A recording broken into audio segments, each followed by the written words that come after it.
예수 믿은 것이 내 인생의 가장 큰 축복이라는 것을 믿으십니까? 여러분, 이것은 세상의 그 무엇과도 바꿀 수 없는 하나님의 은총이고 정말로 보화입니다. 지금은 이 땅에서 땅에 묻혀 있는 보화 같은 그런 것이 예수 믿은 거지만은 우리가 하나님 나라에 도착해서는 그것이 확인될 겁니다. 아마 놀랄 거예요. 여러분이 예수 믿은 사건이 얼마나 귀한 것인지, 내 인생 속에서 예수 믿고 사는 것이 얼마나 다행스러운 일이었는지에 대해서 다시 한번 여러분이 하나님 앞에서 확인하게 될 줄로 믿습니다. 사실 우리가 예수를 믿음으로 인격적인 정확한 경험이 이루어지면 놀라운 변화가 나타나는 중에 그 중에 하나가 그 경험한 예수에 대해서 말하지 않고는 견딜 수 없는 그런 뜨거움이 살아있어요. 그러니까 예수를 믿었는데 그 믿은 사건이 실제적으로 정확하게 구원의 사건으로 경험된 사람들에게는 예수 믿은 그 사건을 말하지 않고는 견딜 수 없는 뜨거움이 있어요. 열정이 있어요. 어떻습니까? 여러분에게 그런 경험이 있으십니까? 왜 그럴까요? 왜 예수님을 믿고 예수님을 정확하게 인격적으로 경험한 그 은혜를 맛보면 그걸 감출 수가 없고 마음에 담아둘 수가 없이 그걸 꼭 누구에겐가 말하고 싶을까요? 그것은 사랑이기 때문에 그렇습니다. 하나님의 진정한 사랑이기 때문에 그 사랑을 경험하면 속에 묻어둘 수가 없어요. 감출 수가 없어요. 그래서 끊임없이 그 경험한 이야기를 사람들에게 말하려고 합니다. 그런데 그것만이 아니에요. 다른 사람이 예수님을 경험한, 즉 하나님의 사랑을 경험한 이야기를 듣는데도 놀라운 행복이 있어요. 기쁨이 있고. 그래서 한두 끝도 없이 그 경험한 이야기를 들으면 또 듣고 또 들었는데도 그것이 지루하지 않고 너무너무 감사가 되고 기쁨이 돼요. 이게 사랑의 신비입니다. 하나님의 사랑. 여러분에게 이 사랑이 살아있기를 바랍니다. 여러분, 내가 예수 믿는 이 일을 통해서, 내가 예수를 만난 경험을 통해서 그것이 내게 정말 감출 수 없는 그러한 사랑의 감동이고, 그 사랑의 감동이 또 다른 이들의 경험 속에서 내게 은혜롭게 행복으로 다가올 수 있는 이런 영성이 우리의 삶의 신앙 속에서 확인될 수 있기를 바랍니다. 여러분, 하나님의 사랑을 경험하는 것은 세상에서 겪는 기쁨과 행복과는 차원이 다릅니다. 여러분, 이 은혜가 살아있어야 성도들의 얼굴에서 빛이 나요. 할렐루야. 제가 며칠 전에 탈북하신 성도님의 간증을 들었어요. 북한에서 할아버지 할머니가 거의 공개적이다시피 예배를 인도하고 지하교회 이야기에, 북한의 지하교회 얘기인데 3대 4대 자기 때가 5대째 이렇게 예수를 믿었다 그러더라고요. 그래서 결국 이제 탈북을 해서 가족들이 나왔는데 할아버지 할머니는 다른 사람을 데리고 나오다가 그 사람들이 붙들리면서 그 사람들이 예배도 드렸고 그 할아버지 할머니들이 우리에게 복음을 증거했다라고 하는 것을 자백하면서 할아버지 할머니들이 곧바로 정치범 수용소에 들어가서 나오지 못했다고 그렇게 얘기하더라고요. 그런데 굉장히 아주 대범하게 복음을 전한 분이 할머니래요. 이 할머니가 얼마나 대담한지, 할아버지는 굉장히 섬세하셔서 자꾸 말리고 조심해라 조심해라 조심해라 하는데도 할머니는 굉장히 대범하게 복음을 전하면서 많은 이들에게 예수 그리스도를 전했다 그러더라고요.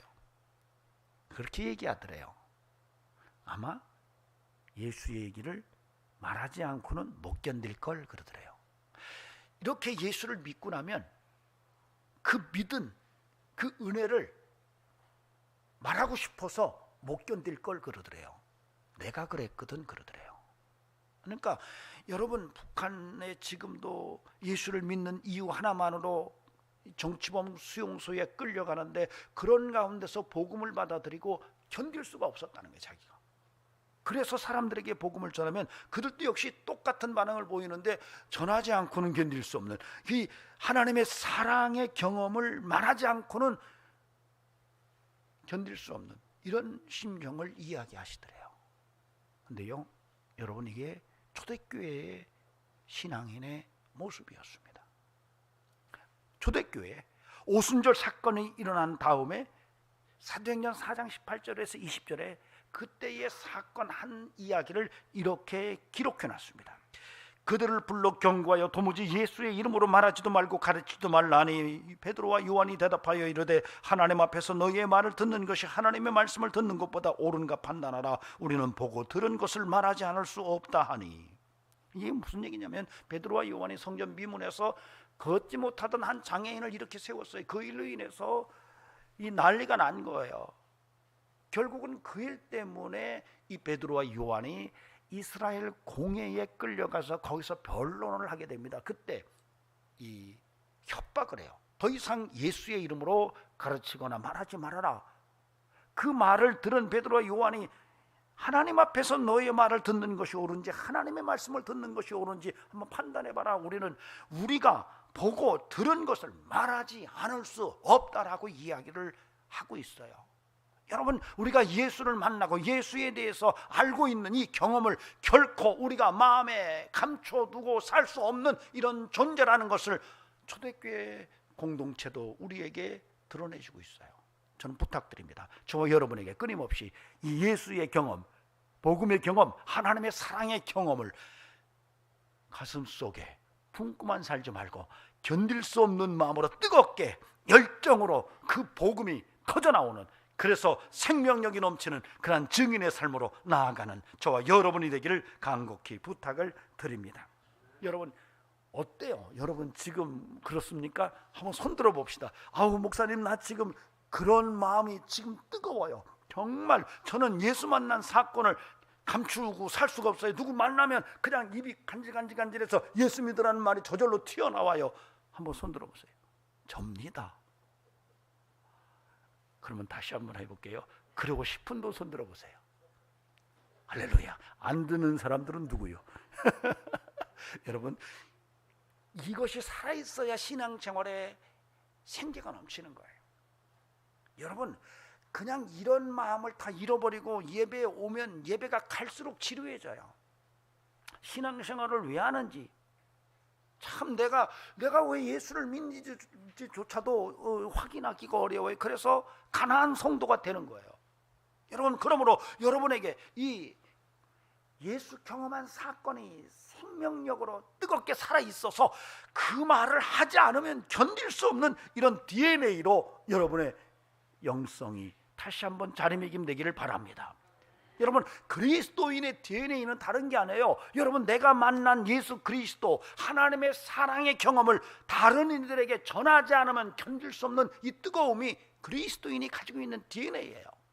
여러분, 이 DNA를 잃어버리면 안 되는 거예요. 이게 정체성이에요. 여러분에게서 이것이 나타나야 돼요. 끊임없이 예수가 구세주다, 예수가 하나님의 사랑의 실체다, 이렇게 말할 수 있는 신앙의 뜨거움이 있어야 돼요. 그런 은혜가 있기를 소망합니다. 여러분, 만약에 그런 이 DNA가 무기력감에 빠져 있다면 여러분 신앙생활 자체에, 그리고 삶에 무기력증이 와 있다고 봐도 틀리잖아요. 성도는 달라요. 여러분, 세상 사람들은 주머니에 돈이 없으면 힘이 빠져요. 근데 성도는 예수의 DNA가 빠지면 힘을 잃는 거예요. 이게 차원이 달라요. 근데 오늘날 많은 성도들도 돈 없으면 힘을 잃어버리더라고요. 여러분, 그게 아니에요. 여러분, 우리는 예수 없으면 못 살아요. 세상 사람들은 돈이 없으면 못 살지만 성도는 예수 없으면 못 산다라고 말하는 이들이에요. 여러분, 그런 영성이 살아있어야 돼요. 아멘. 예, 따라합시다. 나는 예수 없으면 못 삽니다. 예, 돈 없으면 못 사는 게 아니에요. 권력 없으면 못 사는 게 아니에요. 여러분, 인기가 없어서 못 사는 게 아니에요. 명예가 없어서 나는 못 살아, 이게 아니에요. 여러분, 우리는 예수 없으면 못 살아요. 예수만 있으면 가능해요. 이게 복음이에요. 저와 여러분에게 이런 뜨거움이 살아있기를 간곡히 주의 이름으로 축원합니다. 사실 오늘 본문은 우리가 읽었지만 내용이 어렵지는 않습니다. 이 평행 구조로 되어 있어요. A, B, A-B- 형식입니다. 여러분 본문을 한번 보시기 바랍니다. A는 뭐냐면 1절이 A예요. 본문 구조를 제가 좀 설명드리면 1절이 A고 B는 2절입니다. 1절, 2절이 A, B로 되어 있고 그 다음에 A-가 나오는데 이 A-가 3절에서 4절 A절까지예요. 4절 중반절까지. 그 다음에 B는 4절 후반절에서 5절까지예요. 이렇게 구조를 보면 A와 A-가 내용이 거의 비슷해요. 그리고 B와 B-가 우리가 겉으로 볼 때는 좀 다른 것 같은데 히든 스트럭처, 즉 표면적으로 드러난 구조가 아니라 숨겨진 구조로 봤을 때는 이 B와 B-도 같은 내용을 담고 있다고 봐야 돼요. 왜 그러냐면 성부, 성자, 성령 삼위일체 하나님의 시각으로 보면 여러분 B절에서는 예수 그리스도, 오직 십자가에 달리신 예수 그리스도를 이야기하고 있고 그 다음에 B-에서는 성령, 다만 성령으로 이렇게 얘기를 해요. 그렇다면 예수 그리스도와 십자가 그리고 성령과 그의 능력은 사실은 히든 스트럭처, 숨겨진 구조로서는 평행이라고 봐도 틀리지가 않아요. 그래서 A, B, A-B-가 서로 반복적인 구조로 쓰여지면서 서로 강화하고 그리고 서로 의미를 보완하는 이런 구조를 갖고 있습니다. 자, 이런 구조 속에서 오늘 본문을 전체적으로 보면은 그런 내용이 증인의 삶과 연결되어 있어요. 그러니까 이런 A-B, A-B-의 평행적 구조 속에서 드러나는 전체적인 것은 바로 증인의 삶의 모습이 어떠해야 하는가 하는 것에 대해서 쭉 이야기를 해요. 그런 증인의 삶의 어떠함에 대해서 서로 평행의 반복을 통해서 강화와 보완을 하고 있는 그런 본문이라고 보면 돼요. 이런 본문을 통해서 오늘 하나님의 음성이 우리 마음판에 들려지기를 바랍니다. 그리고 마음을 확장 열고 옥토가 돼서 여러분이 그 말씀을 마음판에 심고 그 말씀이 싹이 나고 자라서 열매를 맺는 이런 은총이 신앙의 삶 속에서 확인될 수 있기를 바랍니다. 제가 신학교에서 강의할 때 신학생 하나가 그러더라고요.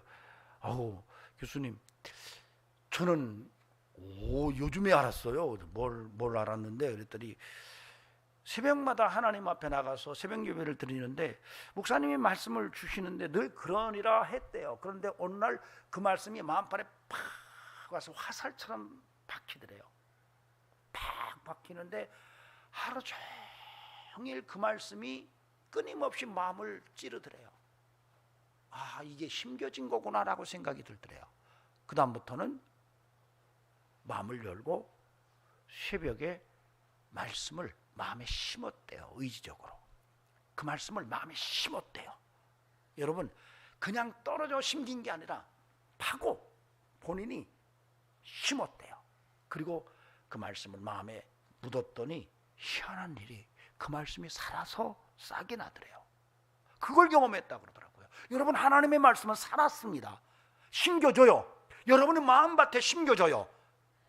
그리고 그것이 싹이 나고 자라서 열매를 맺는 날에 여러분 그 열매를 보고 여러분이 하나님께 큰 영광 돌리게 될 줄로 믿습니다. 오늘도 여러분 마음에 심으시기 바랍니다. 의지적으로 고랑을 만들고 거기에 말씀의 씨앗을 심어서 그 말씀이 싹이 나도록 여러분이 물을 주고, 그래서 그 말씀이 결실하도록 여러분의 심령을 영적으로 바르게 세워나가는 이런 영성이 함께하기를 바랍니다. 자, 첫째로 우리가 오늘 본문 속에서 A와 A-를 통해서 들을 수 있는 그런 메시지예요. 그것은 뭐냐면 증인의 자세가 어떠해야 되는가. 오늘 사실은 복음 증거에 대한 본문이라고 그랬어요. 그런데 바울 사도가 이 증인의 자세, 복음 증거를 위해서 증인의 자세가 어떠해야 하는가를 A와 A-를 통해서 이야기를 하고 있습니다. A는 뭐예요? 형제들아, 내가 너희에게 나아가 하나님의 증거를 전할 때에 말과 지혜의 아름다운 것으로 아니하였나니. A-는 3절, 내가 너희 가운데 거할 때에 약하고 두려워하고 심히 떨었노라. 내 말과 내 전도함이 설득력 있는 지혜의 말로 하지 아니하고. 이게 4절 A절까지예요. 이제 A와 A-. 여기서 우리가 본문을 통해서 들을 수 있는 중요한 메시지는 증인의 자세가 어떠해야 하느냐 하는 문제입니다. 자, 그런데 1절을 여러분이 보시기 바랍니다. 이게 좀 우리가 낯선 표현 하나를 발견하게 됩니다. 이 표현은 성경에 딱 2번 나와요. 바로 하나님의 증거라는 말입니다. 이런 표현은 굉장히 독특합니다. 하나님의 증거 도대체 뭘까라고 하는 생각을 할 수가 있습니다. 이 하나님의 증거라는 이런 관용적 표현은 성경에 딱 2번 나와요. 오늘 본문에서 한번 나오고 또 한 번 나오는 것은 바로 요한일서 5장 9절에서 나와요. 그런데 요한일서 5장 9절을 보면은 이 하나님의 증거가 뭔지를 충분히 이해하도록 설명을 해놨어요. 요한일서 5장 9절에 보면은 만일 우리가 사람들의 증언을 받을진대 하나님의 증거는 더욱 크도다. 하나님의 증거는 이것이니 그의 아들에 대하여 증언하신 것이니라. 하나님의 증거는 뭐예요? 그의 아들에 대해서 증언하는 거래요. 자, 그러면 오늘 본문은 쉬워져요. 형제들아, 내가 너희에게 나아가 하나님의 아들을 증언할 때에, 그걸 전할 때에 말과 지혜의 아름다운 것으로 아니했다라는 이야기를 1절에서 하고, 그 다음에 3절에서 4절 전반절까지 내가 너에게 가운데 거할 때에 약하고 두려워하고 심히 떨었노라. 내 말과 내 전도함이 설득력 있는 지혜의 말로 하지 아니하고, 여기까지예요. 자, 이 A와 A-를 통해서 우리가 분명하게 알 수 있는 것은 바울 사도가 하나님의 증거, 즉 예수 그리스도에 대한 이야기를 전할 때에 사람의 지혜와 지혜의 말과 아름답고 정말 미사여구를 쓰는 언변으로 하지 아니했다라는 이야기를 하고 있어요. 이게 굉장히 중요한 얘기를 지금 하고 있는 겁니다. 바울이 나는 예수 그리스도에 대해서 전할 때에 사람의 지혜나 말의 언변이나 아름다운 미사여구로 예수에 대해서 전하지 아니했다라는 이야기를 하고 있어요. 근데 사실 바울의 이런 얘기가 오늘 우리에게 한 번 더 질문으로 던져져야 되는 게, 이게 무슨 의미냐라는 거예요. 나와 어떤 관계냐. 이게 참 오늘 제가 이 말씀을 준비하면서 먼저 생각을 한번 바꿨으면 하는 마음이 드는 게 있어요. 그것은 뭐냐면 정말 내가 복음을 전하는 사람인가라고 하는 거예요. 여러분, 복음을 전하지 않는다면 지금 이 오늘 본문 속에서 사도 바울이 내가 예수 그리스도를 전할 때에 내가 사람의 지혜나 아름다운 화려한 언변으로 하지 아니했다라는 말이 아무런 의미가 없어요. 여러분이 예수를 바울처럼 전하지 않고 산다면 사실 오늘 본문에서 바울이 어떻게 복음을 전하느냐, 이 방법은 별 의미가 없다는 얘기예요. 그냥 오늘 제가 여기 서서 예수 믿으면 돈 법니다, 예수 믿으면 병 낫습니다, 예수 믿으면 잘 됩니다, 예수 믿으면 형통합니다, 이런 얘기한다면 귀가 번쩍 들을지는 모르지만 그러지 않고 오늘 본문을 통해서 우리가 분명하게 확인해야 되는 것은, 그래, 나도 예수 전하는 사람이 돼야지, 이런 마음이 우리 마음속에 다시 뜨거워질 때 오늘 본문이 우리에게 의미로 다가올 수 있다는 겁니다. 먼저 부탁을 드립니다. 여러분의 삶 속에서 바울처럼 복음을 전하는, 예수를 증거하는 하나님의 증인으로 살아가고자 하는 뜨거운 열망이 여러분에게서 살아나길 바랍니다. 아멘. 자, 옆 사람 붙들고 예수 전하고 삽시다.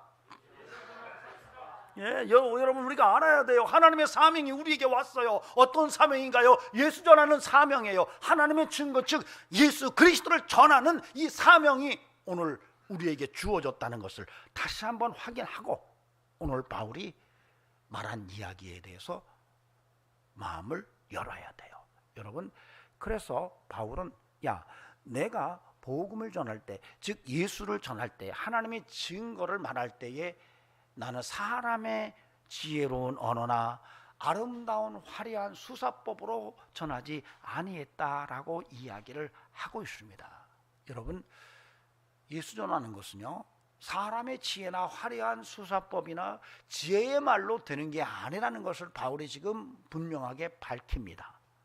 여러분에게도 이런 바울의 이 마음이 여러분에게 지혜로 다가올 수 있기를 간절히 바랍니다. 저는 우리 성도들이 정말로 이 전도하는 것에 있어서 굉장히 관심을 좀 가졌으면 하는 소망을 갖습니다. 저와 함께 해볼까요? 전도합시다. 전도합시다. 전도합시다. 아이고 목사님, 저는요 전도는 못하는데 말만 잘해요. 안 되죠? 전도는 못하는데 말만 잘해요.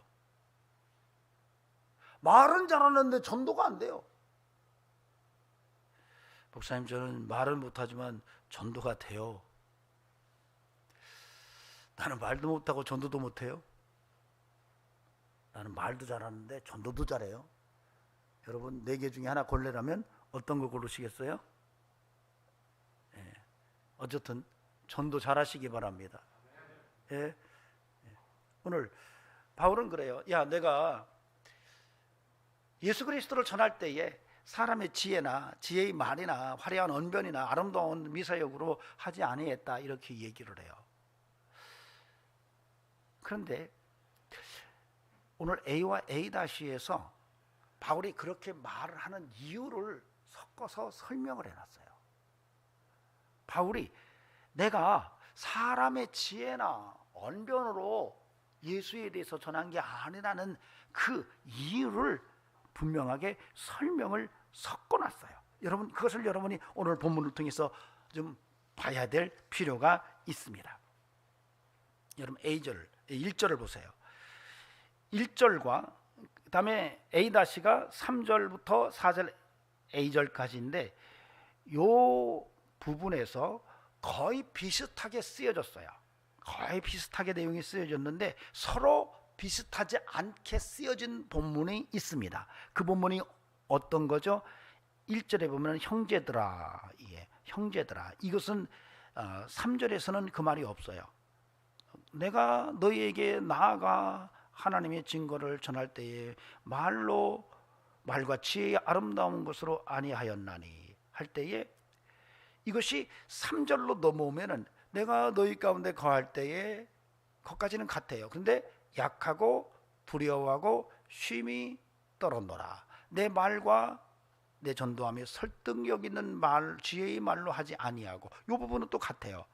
그래서 A와 A-, 즉 1절과 3절부터 4절 A절까지 해서 서로 교차되지 않는 구절체가 등장하는데 그것은 바로 형제들아, 내가 하나님의 증거를 전할 때에, 그 다음에 뚝 띄어서 3절에 약하고 두려워하고 쉼이 떨었노라 하는 본문은 이게 서로 교차되지가 않아요. 즉 다시 말하면 바울은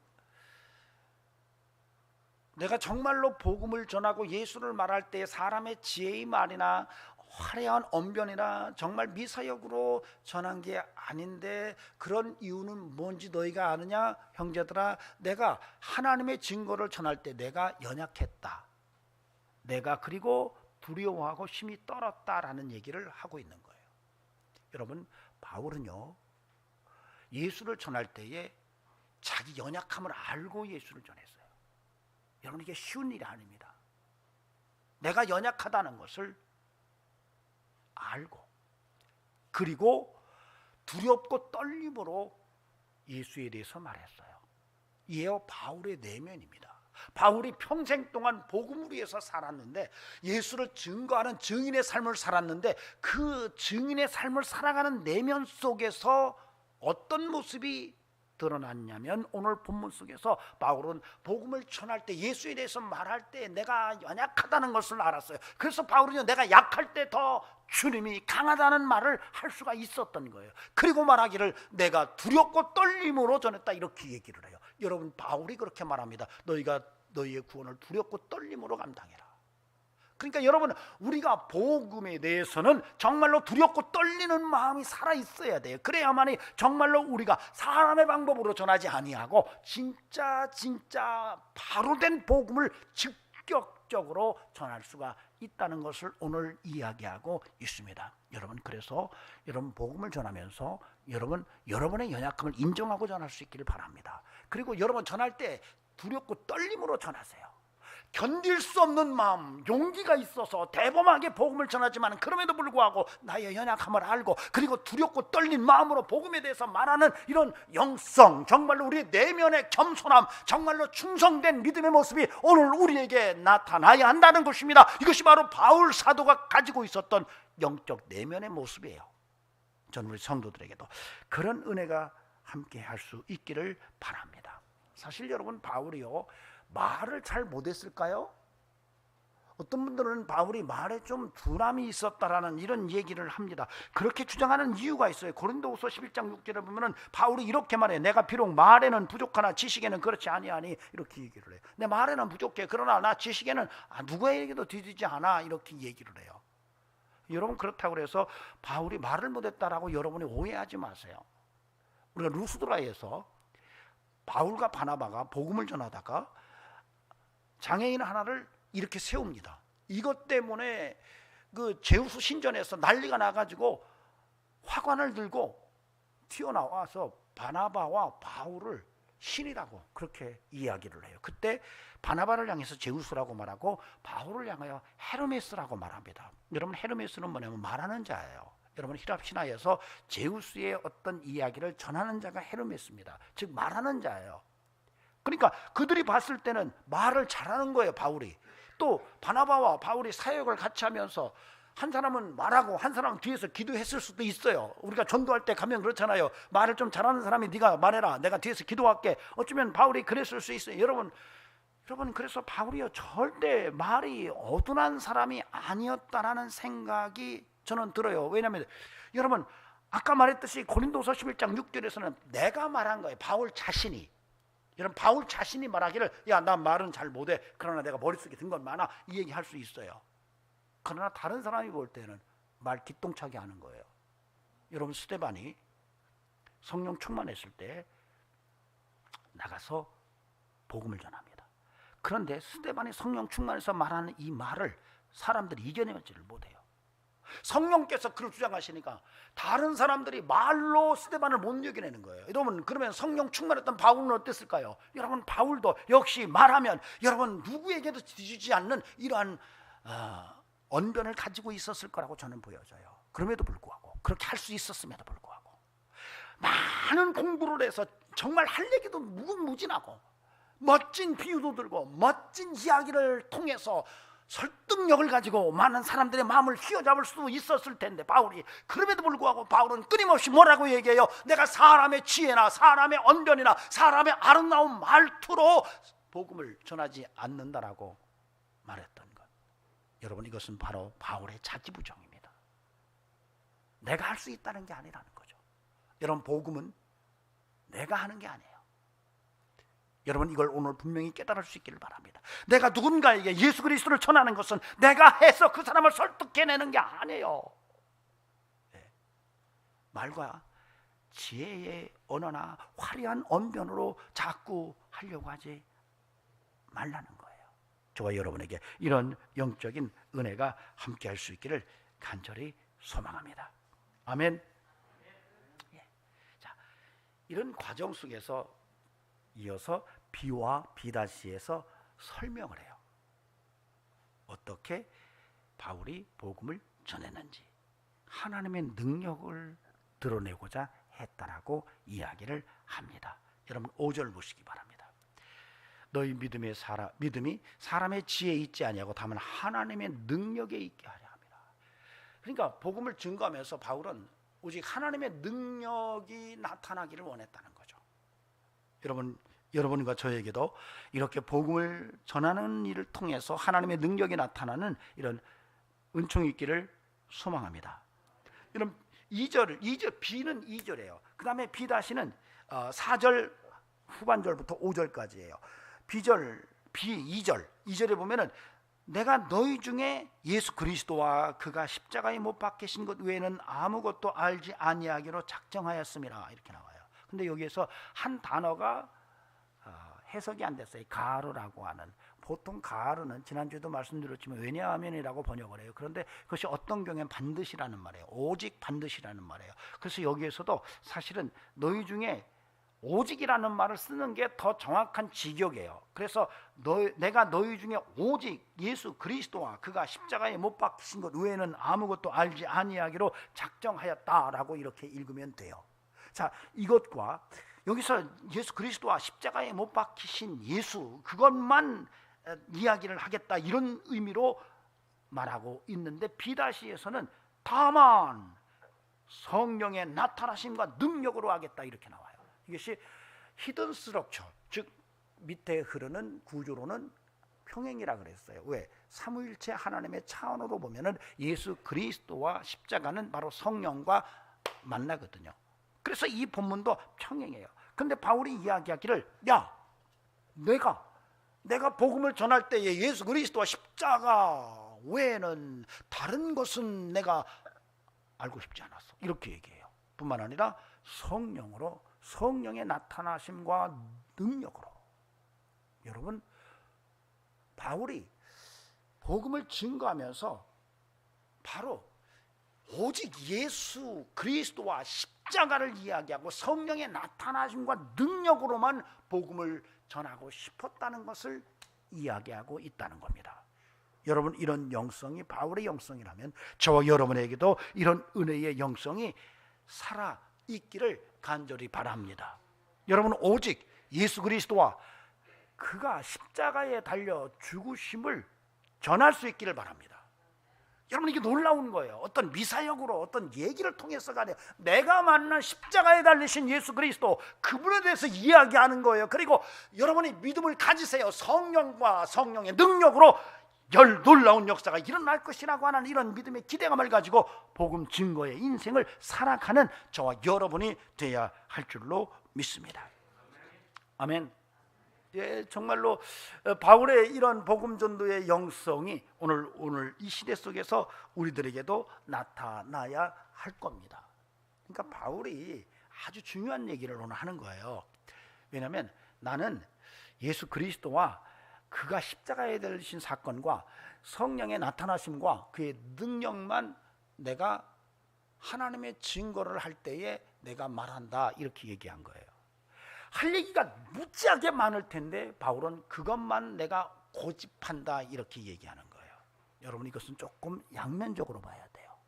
오늘날 여러분, 성도가 설교를 들으러 예배드리기 위해서 예배당에 나옵니다. 여러분, 예배드리러 여러분이 예배당에 나올 때 무슨 얘기를 들으려고 나오시나요? 뭔 얘기를 들으려고 나오시나요? 이거 한번 우리가 짚고 넘어갈 필요가 있어요. 왜요? 오늘 바울은 내가 하나님의 증거를 말할 때에 나는 예수 그리스도와 그가 십자가에 못 박힌 것과 성령의 나타남과 능력만 말하고 싶다라고 했거든요. 이 말을 바꿔 얘기하면 오늘 예배에 나올 때에 여러분이 어떤 마음을 가져야 되냐면 나 오늘 예수님에 대해서 듣고 싶어. 나 오늘 예수님의 십자가에 달리신 사건에 대해서 듣고 싶어. 다른 건 필요치 않아. 나 성령의 나타나심과 성령의 능력에 대해서 듣고 싶어. 이런 영성을 가지고 하나님 앞에 나와야 된다는 거예요. 어때요? 그렇게 나오셨나요? 앞으로 그렇게 나오시기 바랍니다. 여러분, 다른 얘기 자꾸 귀 기울려고 뭐 어떤 얘기 누구 얘기 여러분, 이게 아니에요. 여러분, 하나님의 메시지 속에서 우리가 정말로 귀담아 들어야 될 부분은 예수에 대한 이야기고 그분의 십자가 사건의 이야기예요. 그리고 성령으로 말미암아 그분의 나타나심을 들으려고 마음의 문을 열고 나와야 된다는 것을 오늘 바울이 오늘 우리에게 경고하고 있어요. 오늘 한국교회의 위기가 이겁니다. 여러분, 인문학 얘기가 아니에요. 여러분, 복음은 인문학을 훨씬 넘어서는 겁니다. 어떤 이야기가 아니에요. 어떤 철학적 이야기가 아니에요. 여러분, 십자가에 죽으신 예수 그리스도, 바로 성령의 역사와 능력의 이야기를 들으려고 여러분과 제가 함께 모여 하나님께 예배를 드리는 거예요. 여러분, 이 은혜가 오늘 우리에게 살아 있어야 할 줄로 믿습니다. 그런데요, 놀라운 것은 여러분, 그 십자가 사건이 여러분에게 어떤 역할을 했을까요? 성령의 나타남이 있다면 내 인생에 어떤 일들이 벌어질까요? 이건 굉장히 중요한 얘기입니다. 십자가 사건을 통해서 여러분의 죄의 구덩이에서 빠져나왔어요. 십자가의 사건을 통해서 생명을 얻었을 뿐만 아니라 이 땅에 사는 동안에 풍성한 삶으로 나아가도록 우리 하나님께서 베푸신 가장 큰 은혜예요. 십자가 사건이. 성령에 임했을 때에 예수님의 제자들이 놀랍게 변화가 됐어요. 그리고 그 능력, 성령의 능력을 힘입고 놀라운 하나님의 충성된 일꾼으로 평생 쓰여졌어요. 여러분, 이런 모습을 오늘 우리가 예의주시해야 돼요. 그래서 십자가 사건, 예수 그리스도 십자가면 부족하지 않아요. 성령의 나타나심과 그 능력이면 우리가 이 땅에 사는 동안에 결코 부족하지 않아요. 지난주에 엄청나게 비가 왔죠. 비가 와서 제가 이제 해가 좀 뜨고 그래서 밭에 고추를 따려고, 왜냐면 일주일에 한 번도 못 갔거든요. 고추를 따러 올라가는데 보니까 비가 너무 많이 와가지고 도로가 쫙 정리가 됐어요.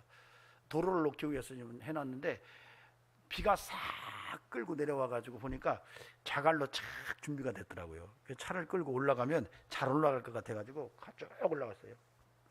중간쯤 갔는데 푹 빠지는 거예요. 오른쪽 앞바퀴가. 와, 큰일 났다. 왜냐면 제가 그 길, 그렇게 빠지면 못 나온다는 걸 알거든요. 푹 빠졌어요. 밑에 가서 삽을 빌려다가 좀 어떻게 파내려고 하는데 뭐 거의 3분의 2가 바퀴가 빠졌어요. 그러니 사륜구동도 아니고 전륜구동인데 한 1시간 정도 어떻게 해보려고 하다가 안 돼서 견인에 연락을 했어요. 서비스에. 그랬더니 2시간 걸린대요. 그래서 야, 이걸 어떻게 하나. 그런데 이제 바로 그 옆에 그 집을 지키기 위해서 지질 검사를 하는 사람들이 이렇게 보더니 저기 우리 저 포크레인한테 부탁하세요 그러는 거예요. 그러다 보니까 저분 끝나고 나오려면 시간 꽤 걸릴 텐데요. 그랬더니 아니 금방 끝날 거예요 그러는 거예요. 근데 다행히 견인차가 생각보다 빨리 왔어요. 아주 번개처럼 뛰어왔더라고요. 그래서 사실은 포크레인에게 좀 부탁을 하기 전에 견인차가 왔어요. 딱 보더니 이거 어려울 것 같은데요. 그러더니 빼려고 하는데 안 빠지는 거예요. 그러니까 나는 못 하겠다고 하더라고요.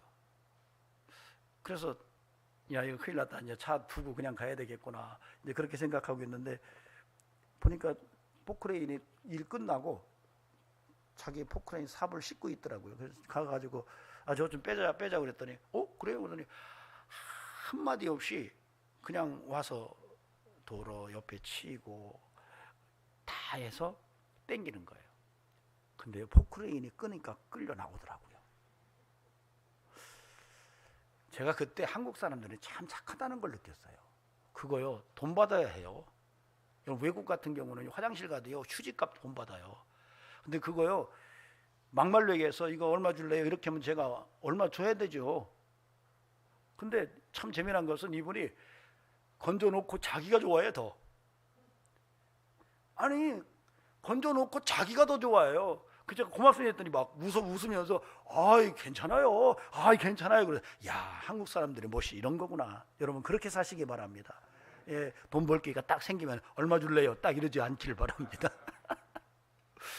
그때 그걸 꺼내낼 때 제가 하나님 앞에 성경 구절이 생각나더라고요. 기가 막힐 웅덩이에서 내 인생을 이렇게 끌어내신 분이 예수 그리스도인데, 그분이 나를 기가 막힐 죄구덩이에서 끌어내려고 십자가에서 죽으셨는데 이 생각이 번뜩 나는 거예요.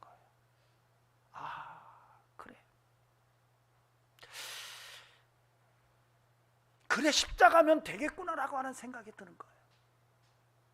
나를 죄구덩이에서, 기가 막힐 죄구덩이에서 끌어내시기 위해서 십자가에서 물과 피를 쏟으신 그분의 희생이라면 우리로 생명을 얻게 하고 더 풍성케 하시는 은혜도 넉넉히 감당케 하시리라는 마음에 확신이 들더라고요. 여러분, 우리가 지금 기가 막힐 웅덩이에 빠져 있을 수 있어요. 내가 아무리 해도 안 돼요. 정말로 내가 할 수가 없어요. 여러분, 그러나 포크레인이 옆에 기다리고 있어요. 제가 먼저 말하지 않았어요. 거기 있는 분이 그래요. 포크레인 갖다 쓰세요 그러는 거예요. 그 제가 그래도 될까요? 그랬어요. 하세요. 그래서 부탁했더니 와서 해주는 거예요. 하나님이 그러세요. 야, 내가 해줄게.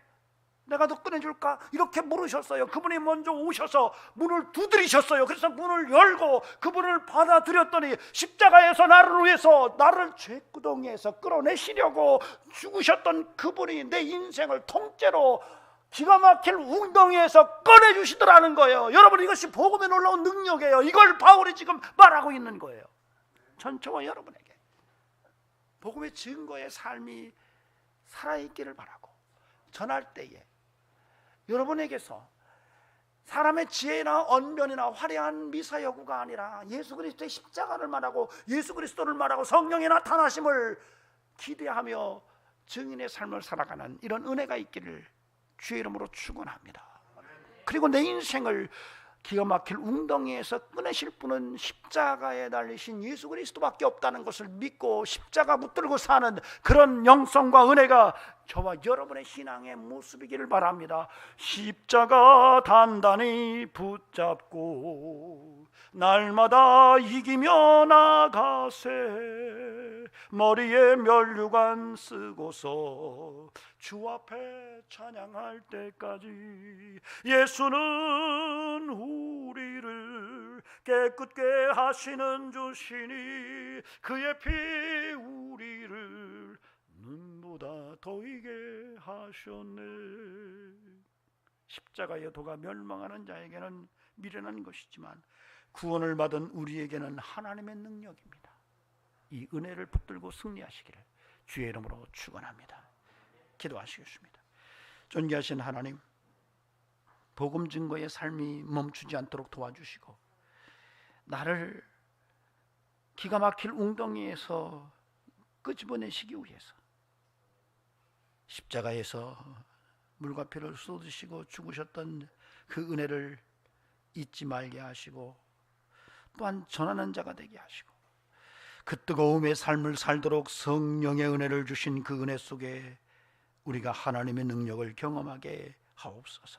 이제는 우리 구주 예수 그리스도의 은혜와 하나님 아버지의 살아계심과 성령님의 역사하심이 오늘도 증인의 삶으로 십자가를 전하며 하나님 앞에 두렵고 떨림으로 복음의 사역을 감당하기 원하는 귀한 심령들에게 영원토록 함께 하시기를 간절히 축원하옵나이다. 아멘.